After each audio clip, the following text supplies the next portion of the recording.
Today on the Topping Show, Lizzo is dropped from the Super Bowl, McDonald's silently removes ESG from their website, Skittles introduce a trans candy wrapper, Mark Zuckerberg is walking away from the Elon Fight, Disney Plus is examining password cracking, Senator Diane Feinstein's daughter has her power of attorney, Texas Governor Greg Abbott signs the Save Women's Sports Act, Twitter X will soon have video calls, Amazon warns people that they should come back to the office if they still want to keep their jobs, U.S Steel rebuffs a $7.3 billion takeover, Silicon Valley is researching more technology, this time in the eye scanning segment.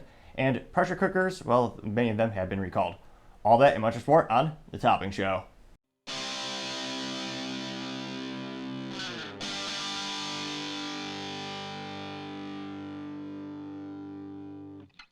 Thank you, everyone, for taking the time to tune in today. Today's episode of The Topping Show is sponsored by Topping Technologies. Topping Technologies is an IT value-added reseller and services company with a special proficiency in IT security. Heck, I see their founder at least twice a day. Gotta say he's quite handsome and brilliant. He's me, that's the joke. If you're an IT leader or a business owner and need assistance, you can reach the team at sales@toppingtechnologies.com. Now, going over to the business part of the podcast, you have Twitter X will soon have video call. Well, I guess now they rebranded it, so it's not Twitter anymore, it's just X, which we'll see how that goes in terms of marketing. Now, this is according to the current CEO, Linda Yaccarino, although she perhaps is quite good at the Macarena. She's very good at distracting because, she has to appease Elon and the advertisers and the users, and that's kind of at each other. That's the big long-term threat that's going to be what's more important, advertising dollars or free speech? The outlook is not so good on that, but I digress. In terms of the new technology trying to integrate into it, it looks like they'll support full video calls as well as audio calling features. Now, Yaccarino has confirmed that you will not need to have a phone number in order to make video calls. Yet another interesting development is the X app. Elon's goal for his life is to have the one app to rule them all, the one app to find them, and in the darkness bind them. Wait, Lord of the Rings, maybe. But I digress. This is a fascinating piece of technology. If they could actually get it so you could do dial phone calls without having a phone number, that'd be even more revolutionary. It'll be interesting to see is Elon wanting to disrupt the whole telecom industry, because that'd be huge in and of itself. You think of how dependent people are on video technology. Perhaps it even adds, maybe increase the cost of Twitter Blue or now X Blue. If they increase the cost of $1 or $2 a month, but you have a full-blown conferencing abilities, like maybe they could disrupt Zoom or Microsoft Teams. That's a whole industry in and of itself, is the collaboration technologies where business to businesses work with each other. And then the video technology, it'll be interesting to see. There's been rumors for a while, will there be a Twitter phone or now an X phone? Will he come out with a physical device so that he's no longer burdened to the app stores? Because that's one of the biggest threats to Elon right now is if he doesn't do certain things, he will be banned by Apple as well as Google Android. Because you have the Android operating system, which is the majority of things. Think of Samsung smartphones, and that's pretty much it in terms of the market share. It's Apple and Samsung in North America. There's still 3 people using Blackberries, and they are awesome, but yeah, dwindling in numbers. But that's the point of contention when it comes to developing apps and having all these services.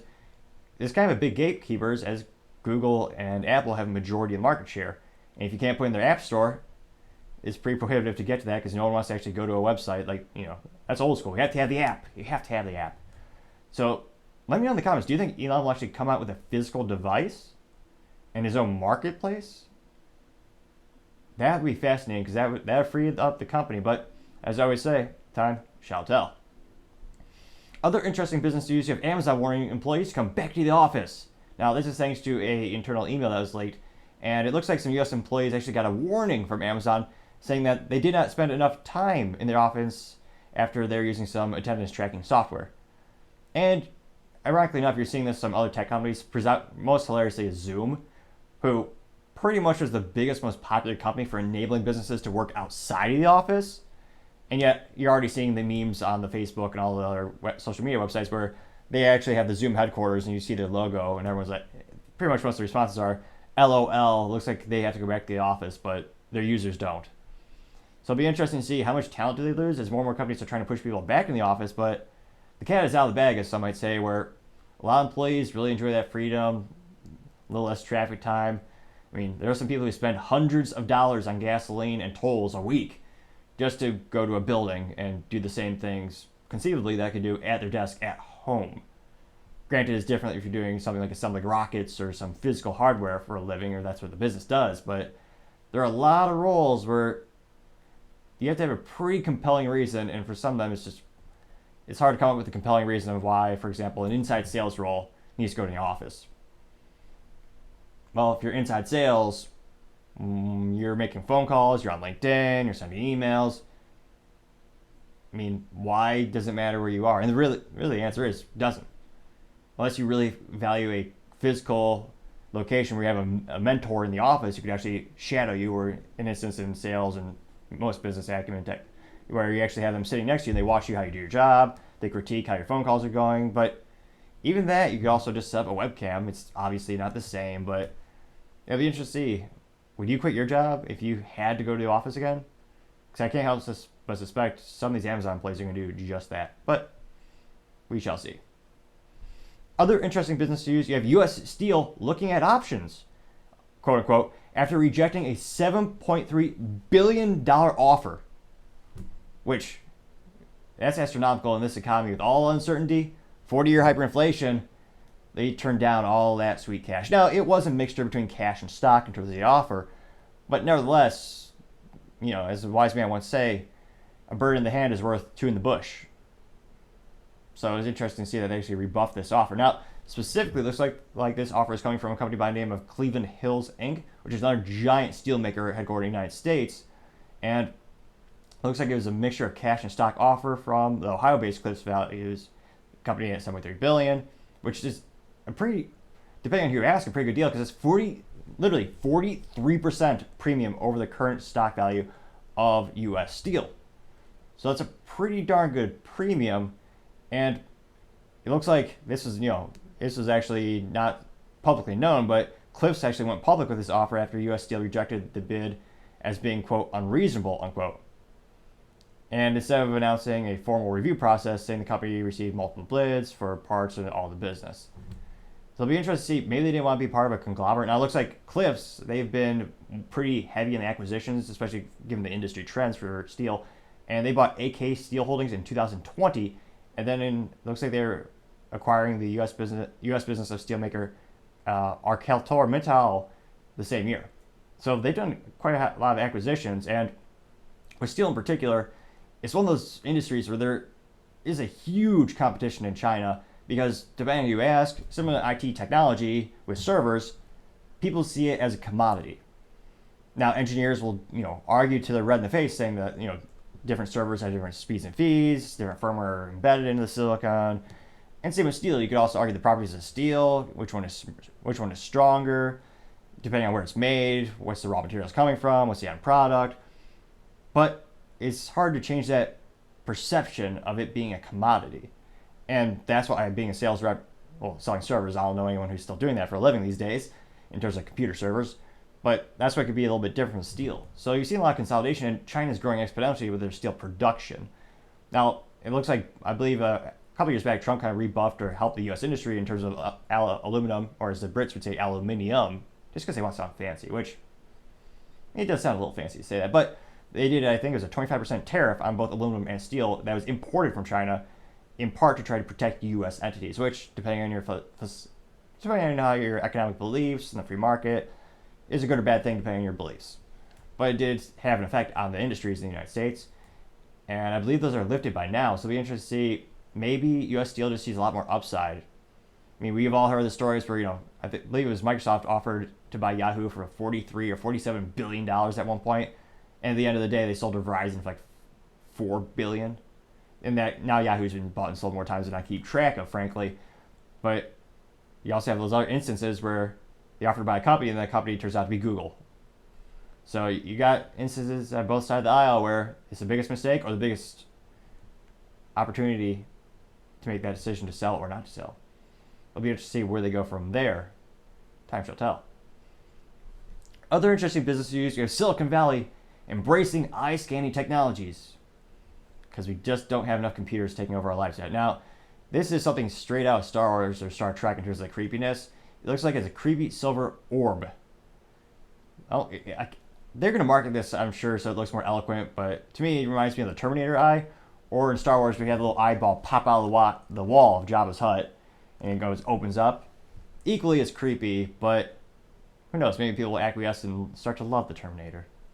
Now, it looks like the iris scanning orbs are part of a project called WorldCoin. So that sounds pretty bizarre. What does that have to do with the actual tech? Well, it looks like it's all about securing crypto. So they're attempting to solve what is known as a cryptocurrency circles, known as proof of personhood, quote unquote. Now, it looks like the Tools for Humanity, which is the company behind WorldCoin, was co-founded in 2019 by Sam Altman, who most people probably know just because of ChatGPT. That's what's really got his name out there, and that's perhaps one of the most compelling and most interesting technology you've seen in my lifetime that I think will have a profound effect on darn near every industry, especially once they start to put ChatGPT into Terminators. Time shall tell us how that turns out. Now, it looks like the Tools for Humanity provides only a little bit of information about itself, but they say their goal is to ensure quote, ensure a more just economic system, unquote. And it's really just trying to see what's the most secure way we can ensure you are the person making the transaction. So they want to use it, instead of having you type in a password, they want to scan your retinas, which it'd be a new technology for the public, for like mass adoption. But you've also had that technology in enterprise for quite some time. Enterprise, I mean in business environments. So, for example, I own a technology company, and sometimes we work with data centers, where glorified warehouses with heating, cooling, protected, and that's where you put your servers. So you have rack mount servers, storage, and networking, and sometimes you get into those buildings, they do have retina scanners. So the technology's been around there for a while. It'll be interesting to see how many years it takes to get that price point low enough where they can either have it at your home or conceivably maybe at a crypto ATM. But that's one of those interesting things. Like most technologies, the very first one is prohibitively expensive for the mass. Kind of like F1 technologies. That automotive technology evolutions in F1 are usually more expensive than a house, but over time it trickles down to consumer technologies, that being one of their marketing shticks or one of the reasons why they're passionate about the sport as well as just the sport in and of itself. So it'd be interesting to see, will the price point get low enough? And then do people really want that? I started to question that more and more with the vast amount of technologies that keep coming out every year. It's like, yes, but who's asking for it? Though you could also argue from a business perspective, Henry Ford once wisely and prolifically said, Henry Ford being the creator of Ford Motor Company, he said, if I were to listen to the consumer, I would have invented a faster horse and buggy, because that's what everyone was demanding at the time. No one was asking for a car. The only cars really available at the time were Mercedes, which were more unreliable than you can possibly imagine. There wasn't really an assembly line at Mercedes. There was hand-built one-offs. So they weren't inherently as reliable. And then Ford came along with the assembly line, revolutionized the industry, had a bulletproof, reliable vehicle. Times have certainly changed in some regards. Now, going over to the culture part of the podcast, you have Lizzo dropped from the Superbowl. An earthquake alert is in effect. Be careful. There might be seismic tremors depending on where you are on the globe. I'm only 85% kidding. Now, this is due to the myriad of allegations that have come against the fat activist or factivist. She is a self-proclaimed fat activist and alleged musician. I've only heard 18 seconds of her music, but it's enough for my ears to just... It was almost like as if they were permanently damaged. It was as if the opposite of Vivaldi or Bach or Beethoven. It was, yes. And then the visuals, dear God. Unfortunately, I did see the music video, alleged music video. I don't know if there's much music in it, or if you would consider it music. But yes, she wears barely any clothes, and I thought she was having a seizure. I was about to dial 911 to give her medical attention or to have an ambulance go. But that is in fact what the youth called twerking. And yes, it is quite not the sight to be seen. Now, ironically enough, she's being sued for creating a hostile work environment and fat shaming her dancers. So she is proudly obese, and she actually is shaming her backup dancers that they're getting too big. Now, perhaps it is for public safety, because if they're all to keep getting bigger, they're all dancing at once, that could surely cause more seismic activity and could be detrimental to a concert. Or the AV guys who have to set up the actual stage. Stages are only rated for so much weight. So perhaps it was out of her kindness of her heart, her clogged, artery-filled heart, that she was trying to save everyone from that event because they could collapse the stage. That is perhaps. I'm not saying it's not that. I'm just saying what most people are thinking, or most of the speculation is that she's doing it because she was cruel or heartless. So she allegedly was shaming the backup dancers for being overweight. She also was sexually harassing them, taking them to strip clubs in the red light district of Amsterdam, and even pressuring them to, her backup dancers, to put their hand on the dancers, as well as consume bananas that come out of the dancers from their private places. And I shall not elaborate anymore. So because of all these allegations, and again, we'll see when it goes to court, we'll see if they have the hard evidence. I don't know if there's video recordings or anything like that. But right now, all the allegations, and of course, it'll be interesting to see if anyone gets upset about this, because these are the rules. You are convicted guilty day one in the United States these days. I don't agree with that, but them's the rules right now. So it'll be interesting to see how many people come out to defend her, but it looks like what would be the biggest Americans call it football, the biggest football event in the whole year, with the biggest performer physically, it looks like she will no longer be able to attend as of now. So it'll be interesting to see. Let me know in the comments, do you think she's guilty? Or do you think she's innocent? We shall see. Other interesting cultural news, you have McDonald's slowly and silently removing ESG from its website. Now this is fascinating because for the past several years, we've seen pretty much every Fortune 500, Fortune 100 put ESG information on their websites. It's part of their public statements, part of their fiscal statements that they have. They put them on their 10Ks, they put them on their quarterly reviews or quarterly statements for the investors. So not only was it something that's thrust upon them, is forced upon them, but some of them are actually using it as a marketing vessel to attract new investors. And there are some companies that invest solely on their ESG score. So for a while, from a business perspective, they thought it was a positive thing, and it actually helped them get better loans. More investors went to them. There are a couple of compelling business reasons they were doing this, and marketing. However, times seem to be changing and times are shifting. It'll be interesting to see if it's a long-term or short-term cultural effect. Now, it looks like the fast food chain had a new website page called Purpose and Impact. So that's a little part of their website. And they removed several mentions of ESG. And this is according to the analysis by Bloomberg News. They actually had one page that used to be titled ESG Approach and Progress. Now it's relabeled, quote, Our Approach and Progress, unquote. And you see this on a couple other parts of your websites, or you used to be able to see some of these on their websites. Another page that was previously titled Performance and ESG Reporting now shows up as Goal Performance and Reporting. Now, perhaps they're finally starting to learn that fiscally it's pretty prudent to actually hit your business goals, not just talk about social initiatives. And I think you're seeing more of a cultural backlash against these companies. And it's all thanks to, frankly, Dylan Mulvaney and Bud Light. Before that, there really weren't any major boycotts against big brands or big companies from the middle or the conservative or right side of the political aisle, as that subsequently became a political issue for many people.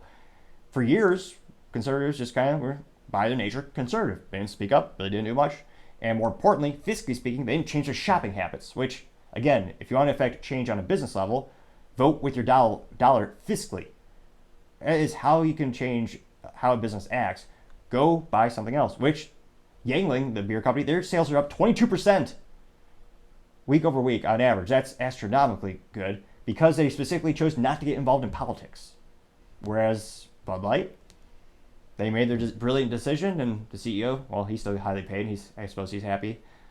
But I think we're going to see more and more of these companies start to move away from at least publicly bragging about and posting these ESG scores and messages, as we're seeing more of a cultural shift where people are starting to vote more with their dollar and move away from those companies. How many companies will actually shift and how many will really change their behavior? That's what I'm even more interested in. We'll see how that turns out, as businesses are pretty fluid and times change pretty quick. Culturally speaking, though, it is fascinating to see more and more. Other interesting cultural news, you have Skittles introducing a packing wrapper to support BLM trans. Now, perhaps on the opposite side of the political aisle, the cultural aisle, with the ESG scores, you have some companies that seem to be leaning into it. Interestingly enough, they're not publicly traded. So perhaps the only thing they need in terms of ESG score is more credit from the banks, I mean, Skittles, they're a subsidiary or they're a brand owned by Mars Inc. Now, Mars Inc. is one of the oldest, most successful chocolate companies on the planet. They were established back in 1911. Now, I know public test scores at all-time low for math, history, science, pretty much everything in America, but we need to pay teachers more, is what I'm told. But we'll do a little math here today. Now, founded in 1911, that's 112 years ago about. And it's actually founded over by Franklin Clarence Mars, makes sense, Mars Inc., and still headquartered in Virginia. And it's a still family-owned business to this day with about 130,000 employees. And as of 2022, their yearly revenue was $45 billion, which that's a lot of sugar, a lot of chocolate. For something I can't imagine buying more than once a year for Halloween for trick-or-treaters, I guess. I'm one of those things where I'm astonished how many Americans just love sweets to no end. But I digress. In terms of the specific marketing campaign and advertising, instead of having the traditional Skittles bag, which, think back in the day, it was a nice bright red packaging, which from a marketing perspective was pretty good because it got your attention. Red is one of the first colors you see. Look at this color spectrum. That's right. There's speculation on the origin of why fire trucks were originally painted red, and only they were allowed to be red vehicles back in the day in the United States. It is because you could see it first. Now they changed the packaging so it's white, which kind of ironic. I'm surprised some people aren't calling it racist for that in and of itself. But this new packaging, again, it's a white Skittles bag, and it actually features a drag queen and a trans rainbow. And again, this is targeted towards kids. Adults don't eat candy. I can't. Maybe if you're training for an Ironman, or if you're working out and you want some extra sugar or something, but adults really don't buy candy. There's no reason to. It's a kid thing. But I digress. For this packaging, it's white. It has the drag queen and a trans rainbow, so it's pretty political. It's of course it's not the American flag. The companies don't do that anymore. And on the packaging, it also has like a little skate park, and it has a little graffiti that say "Black Trans Lives Matter," which, ironically enough, is if you look at the demographics of the trans community and who's transitioning, I don't think it's pretty big in the African American community, as far as I can tell. Pretty evident by, well, I would say anecdotally, the things you see on the TikTok and the YouTube and all that. But there's also more graffiti on there, which I was going to say that's insult to energy in and of itself. Graffiti, why are you glorifying kids going out and doing graffiti? If anything, they should have kids with a paintbrush, covering up the graffiti. But I know family values and doing good things are, unfortunately, an art of a lost time for many, unfortunately. But they also had graffiti that said "Joy Resist," which, yeah, I don't get that I don't understand that either. Joy, so you receive joy from resisting. Resisting what? Resisting old cultural norms? Resisting... I can't fathom what they mean by joy resist. I need to surely check out the Urban Dictionary more often, of course. But why are they making children's candy with these types of wrappers? Will this increase sales? Let me know in the comments. Will this increase sales by one package of candy? Perhaps in San Francisco, although you could also argue that it's because theft is at an all-time high because they don't prosecute crime or theft anymore under $950, basically. The DAs don't prosecute anything, so I just Google San Francisco crime, you'll get more videos than you can possibly count. So they would sell there, but no one pays for things. No one is paying for things in San Francisco anymore. So I can't fathom how much is going to increase their sales. The trans community is growing by number of units, number of people. So the demographic is growing, but is that growth rate accelerating enough to gather enough sales to overcome the amount of people that you've ostracized and you've outcast with this? Because, again, I know people in the middle, and as this has become a political issue or political debate, it's kind of broken down to left and right to some extent. I see a lot of people in the middle who are also wondering why this is being targeted to why are you targeting my kids? Why do they need to see this? Kid's 5. What the hell does he need to know about these adult themes for? I can't fathom a legitimate reason. But I can't help but think they're going to alienate a large portion of all their clients. And will there be a boycott against this? I can't. I mean, it's a pretty darn easy thing not to buy, especially if you're an adult. I can only see the issue if you're a parent and you're shopping for groceries and little Timmy wants the candy bar, you might have to tell him twice, put it down, you don't need that. And you have to recite him the book of, here's what you need, here's what you want. And maybe he'll sing an old Disney song before Disney shot themselves in the foot precipitously, losing billions of dollars on movies. Back when they made good movies, you make you sing that song, The Bare Necessities, in which you eloquently explain, yeah, pretty much everything you see in the store, you do not need Timmy or Billy, whatever kids' names are these days. You really don't need any of that stuff. That's a want. It's a treat. Well, it used to be a treat. You buy it rarely. That's what is the definition of a treat. If you have Skittles every day, it's not a treat. You also die because of diabetes, presumably, but it also defeats the purpose of what is a treat. So this is something I think will be pretty easy to boycott if there is a boycott. But yeah, because you really don't need compressed sugar pellets. Unless you're a gerbil, maybe? Or who else? Or who eats this? I can't fathom why you need to buy this product. So I would think the boycott would be pretty easy, but socially or culturally thinking, I don't think there's going to be a big boycott because they didn't put a person behind it. And I think that was probably the big difference between the Bud Light boycott that gained a lot of traction is they had a physical person behind the campaign. And again, Bud Light says there was no campaign. However, Dylan has said in video there was a campaign. But Bud Light swears it's just one can, one bottle. But I digress. And again, Dylan's average age, the person who's on TikTok, the largest age demographic on TikTok, is a child. It's under 19 years old, which again cannot buy beer in the United States. In France, probably, yeah, that's what they do. But this is America. We have to work more than 2 hours a day, so presumably we can't have drunken children in the United States. Again, on top of being more moral. But that's just my 3 cents. It used to be 2 cents, but 40-year hyperinflation should charge 4 cents, but just only 3 cents today. But it is free to click that subscribe button. Trying to get to 3,000 subscribers by the end of the month. Greatly appreciate that, as well as your feedback in the comment section. Now, other interesting culture news, you have Mark Zuckerberg walking away from the Elon Fight. Now, this is something where we're reporting on this a couple days later, partially because Zuckerberg actually announced this on Threads, and no one's on Threads. They've lost 82% of their active user base since they launched, which is hilarious because every mainstream media told us it was going to be more successful than Twitter. It was going to eat their lunch and be the best thing since sliced bread. Although most people are cutting out carbs because they're kind of a useless thing to eat, so maybe perhaps more, instead of the best thing since sliced bread, maybe the best thing since a new protein shake. Something to that effect. Now, Mark Zuckerberg actually said, and he says, quote, "I think we can all agree Elon isn't serious and it's time to move on. I offered a real date. Dana White offered a legit competition for charity. Elon won't confirm a date and says he needs surgery, and now he asked to do a practice round in my backyard instead," unquote. So it is interesting. In terms of who's going to win, I've talked to a couple of my friends who do jiu-jitsu and martial arts, and pretty much all their money is on Mark Zuckerberg. Not just because he's younger, but he's actually professionally competed, and I believe he's up to a blue belt now. So he has a fair amount of martial arts experience, and Elon does have some of the best folks training him. But there is something where years of experience in competitions, that's pretty darn invaluable experience, especially for this. So a lot of people speculate maybe Elon is just pausing, or maybe he's trying to stall either to gain more time to train, which you need a time machine to get that many years. Because again, Mark isn't stopping training; he's continuing to train. And now there's a lot of speculation it's not going to happen. This kind of confirms it. Zuckerberg's saying no.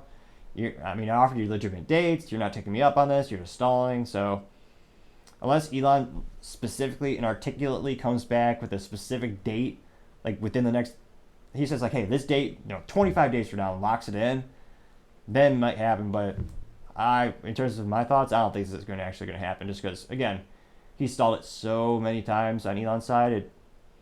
As Magic 8 Ball would say, the outlook is not so good. Other interesting culture news, you have Disney Plus examining password crackdown in order to boost profits on top of their price hikes. Now, this comes as the company is losing billions of dollars on movies lately. So I believe that last estimate is $1.1 billion lost. Because again, they keep making the same mediocre movies where instead of having an original idea or having, maybe they got rid of the writers years ago. Because it seems like every movie Disney makes is just copy paste, copy paste, copy paste. Which, fun little experiment with a photocopier, every time you make a copy of a copy, the image actually degrades over time. A perfect metaphor for Walt Disney's current state of affairs. Now, interestingly enough, this might actually work for the company because you had Netflix, they successfully implemented a tool to stop password sharing, and they even set up a tiered system, which I thought that would fail. Their tiered system is one in which you have a main home account, and if you have a family member or a friend outside the house, they could actually have like a junior account where they pay a discounted rate to be on that family plan still, as opposed to the past where they were just on your plan for free. So again, that blew my mind. I thought the people who were getting it for free, they would never pay for Netflix because they were getting it for free. And a majority of the time in business, once you get something for free, they're never willing to pay for it. It's one of those phenomenons where, that's why I always tell people free usually never works, because you're devaluing the product or the service, and then they'll expect it to be free the next time. So it's one of those instances where they blew all the expectations out of the water, and Netflix actually gained 5.9 million additional subscribers over that period of a couple of months that they've implemented the password cracking, which was a higher growth rate than the traditional growth rate of month over month. So it actually had a profoundly positive impact on the company. Now, in terms of Disney's official word, you have the CEO, Bob Iger. He said, quote, "We are actively exploring ways to address account sharing and the best options for paying subscribers to share their accounts with friends and family," unquote. Now, that was on a quarterly call on August 9th, and he also said, quote, "Later this year, we will begin to update our subscriber agreements with some additional terms and sharing policies, and we will roll out these tactics to drive monetization sometime in 2024, unquote. So it looks like you still have a fair amount of time to, bum on or borrow someone's account, but given how much the company's losing on Disney Plus, they need to make every penny they can. They're going to make it. So it's really not an issue of are they going to do this? It's an issue of when they're going to do this. Because again, they're bleeding money fiscally, and Bob was brought back to the company after they kicked out Bob Chapek, the predecessor to Bob Iger, because the company's bleeding money, and he's trying to turn that ship around. He's laying off 7,000 employees. A lot of people are expecting that's not enough because they have so many to begin with. And again, pretty much every part of the business is losing money. The only silver lining was, it looked like last quarterly statements, they said the foreign market Disney amusement parks were more profitable than anything or than the other segments to help offset the losses. But still, their outlook is, as Max would say, it's not so good. Now, going over to the political part of the podcast, you have Senator Diane Feinstein.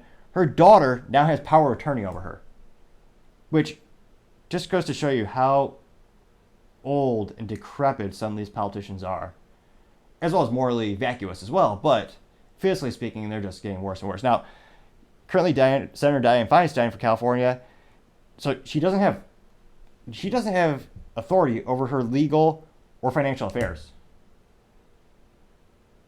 But this sixth term senator, she doesn't know where she is or what she votes for, but she can make decisions that affect hundreds of millions of Americans? Does that make any sense? I mean, she's 90 and still going. I mean, I was going to say, she used to be she looked as wise as what was a wise old saying? She is as wise as she is beautiful. That's only gotten more true over time. She now looks like the crypt keeper. And perhaps it's because her morals are so viscerally disgusting, her body's catching up with them. But she is one of the most morally vacuous people in society. She's one of those people where she claimed and promised she could stop all gun deaths with a piece of paper or bill that she had, which the same laws have been tried before, had zero impact on mass shootings or as well as additional crime. And she always waits till there's a tragedy, and then she literally dusts off a proposal. She goes, "Oh, now this is ready." Some might call that terrorism or just disgustingly opportunistic. And she's by no means the only one who does that. But she also doesn't, her brain, it's even worse than before. A couple weeks ago, she actually took 3 months, not vacation, she was on medical leave. So she got back to Congress, and when she was leaving, a reporter said, "Hey, how are you feeling? You've been out for a couple months. Did you recover?" She didn't remember. She was gone. They literally said, "How are you?" And she told the reporter, "I wasn't gone." What? How do you not remember 3 months? That's astonishing. And then, even worse, someone asked her about a bill she just voted on, and she told the reporter, I didn't vote on that. What are you talking about? Now, this actually should not be surprising because you're seeing the same thing with John Fetterman. He was a senator, I believe, from Pennsylvania, where he had a brain stroke. He can hardly communicate, but he still chose, or rather his family chose, to push him further into politics. And he's just a rubber stamp for the Democratic Party.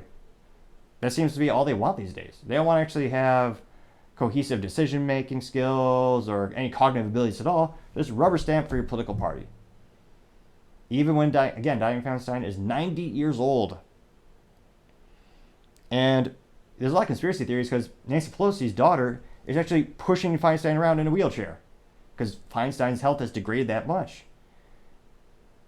And it's also interesting to note that she's worth an estimated between $200 and $400 million. Astonishing.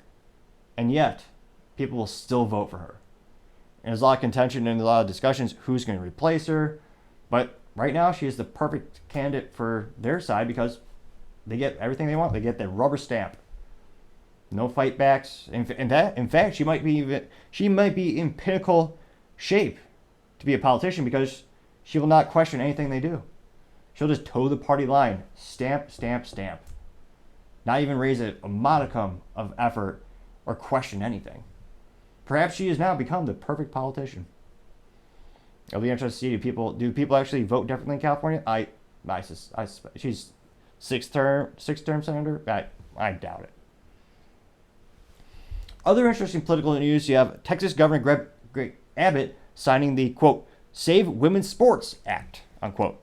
Now he signed this bill into law back on August 7th, signing the Texas Women's Hall of Fame at Texas Women's University.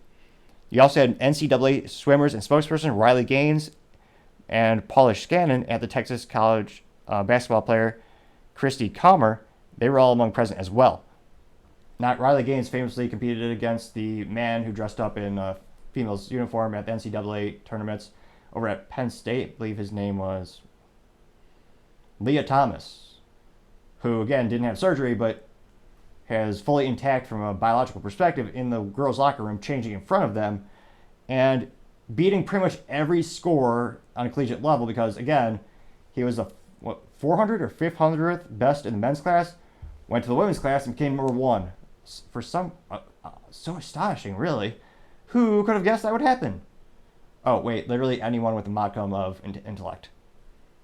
Now, it looks like this specific bill, the, quote, Save Women's Sports Bill, has the athletes compete on the teams on the basis of their, quote, biological sex, unquote, or the sex that was correctly stated on their birth certificates, thus preserving women's athletics, and they will also be able to get scholarships that they're entitled to because it's an even playing field.